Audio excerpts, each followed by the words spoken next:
Hi everyone. I just wanted to go over some of the films that I got in the Criterion Barnes & Noble half-price sale. I'm recording this and I'll probably upload it this morning.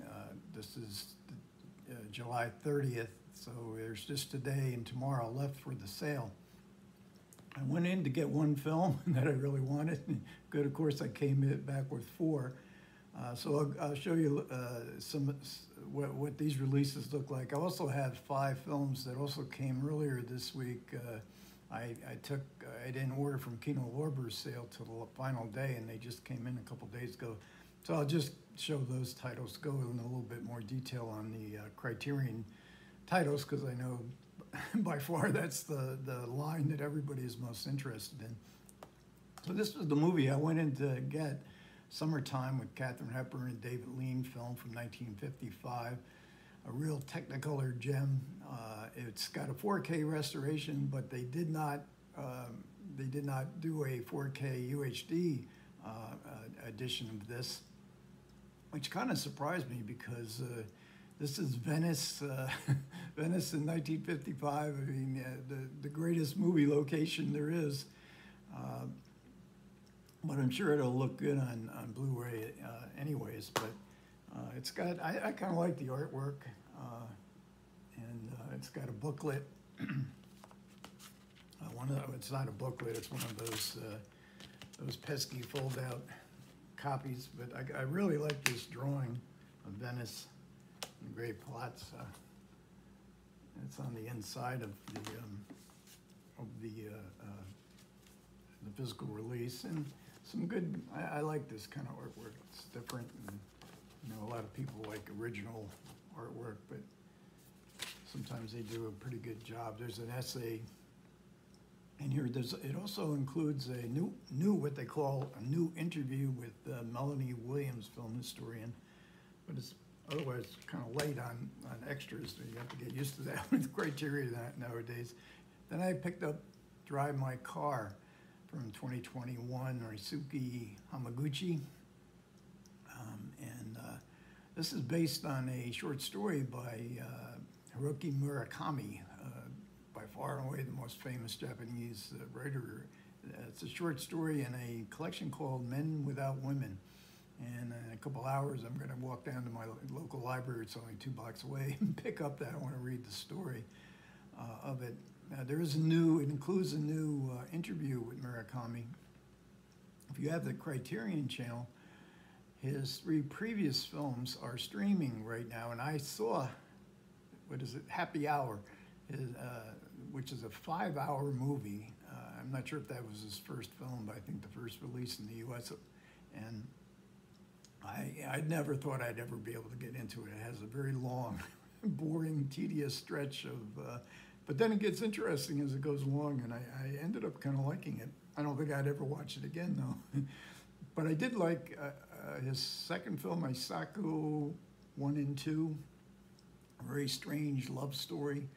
I really enjoyed it, and I'm looking forward to this, but I am going to read the Murakami story first.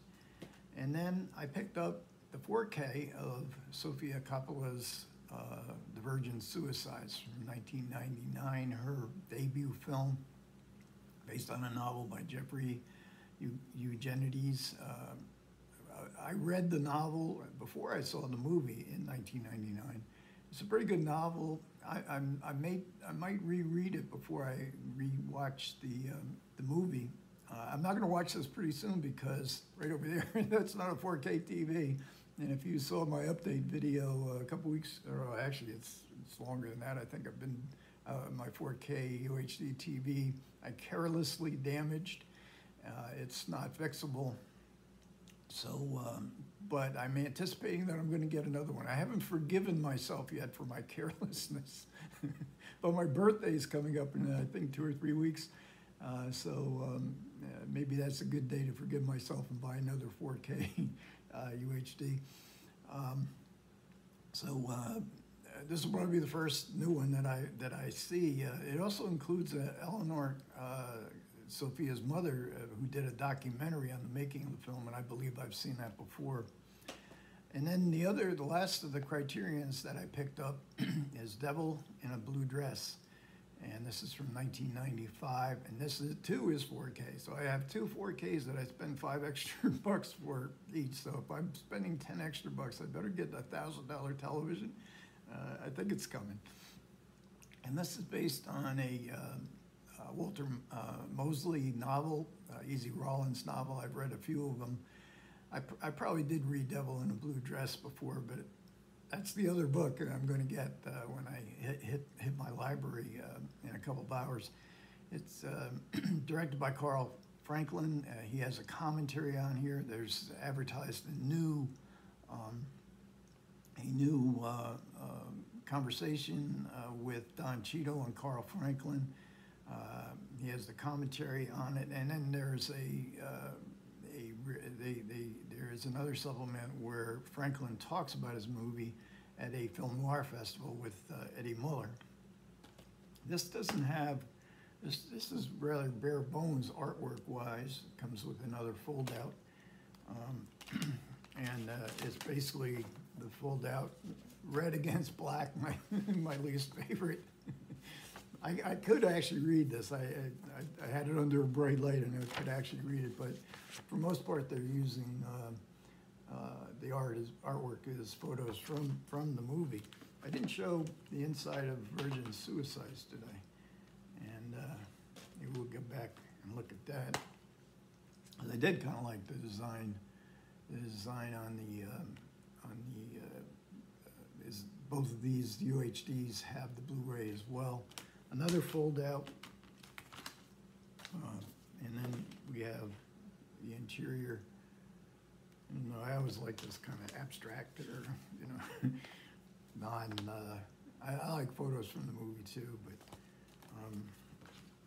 well, that's the Virgin Suicides, and then Drive My Car is just bare bones. I think I did show this, the bare bones and just photos from the movie. So that's my Criterion, and I'll go through. I did 5 of the spring into summer Kino sale. One of them, and these are all 1972 films, so they're all going to be part of my ongoing series of movies on 1972, which I really love. I'm up to like 30 movies by the end of the year. I'll probably have a collection, a Blu-ray collection of about 70 movies just from 1972. This is actually a TV movie. I just did a video on Pursuit. It's Michael Crichton's first directing job. It's from a book that he wrote, and it's got a really good commentary on it. And again, if you're interested in that, I'm doing other Michael Crichton movies. I'm going to do 5 or 6 total, I guess. And then as part of my horror series, which I'll probably get to around Halloween, I picked up Barren Blood from Mario Bava, 1972. Obviously, this has a Tim Lucas commentary I'm looking forward to listening to. He wrote a book on Mario Bava. The Blu-ray is now out of print. When I placed my order, my Kino order, I was a couple dollars short of the $50 free shipping. So I went to the While Supplies last sale, which is always ongoing, and I picked this up, and a couple days later, the Blu-ray was officially out of print. You can still get it in DVD, however. And then for another series of European films, international films from 1972, I picked up We Won't Grow Old Together, directed by Maurice Pillier. I think you say his name. I've never seen him.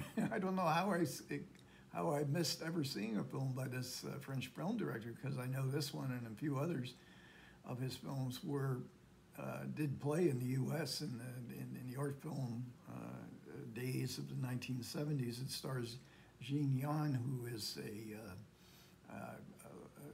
in many Claude Chabrol films, and Marlene Jobert, who was in Rider on the Rain with Charles Bronson. At least that's where I know her from. And a commentary from Alex, or no, not a commentary, but an appreciation from Alex Ross Perry. See, the guy who directed Her Smell, one of my least favorite films I've seen in recent years. And then These next two will be for my soon upcoming 1972 crime movies, and this is Fuzz. And this is from Ed McBain, one of his 87th Precinct novels that do involve comedy as well as crime. But this poster art is really strange. I don't remember Raquel Welch in a bikini and knee-high boots with gun in hand. Or this is Burt Reynolds. I believe this is his pose that he used in Playgirl. I think he was the first nude model in the first issue of Playgirl, which was quite a sensation back in those days. But I'm not sure if I'm looking for the novel that the McBain novel is based on. Those are really good novels if you like that kind of mixture of comedy and crime. And then finally, this is Jean-Pierre Melville's Un Flic, a cop, and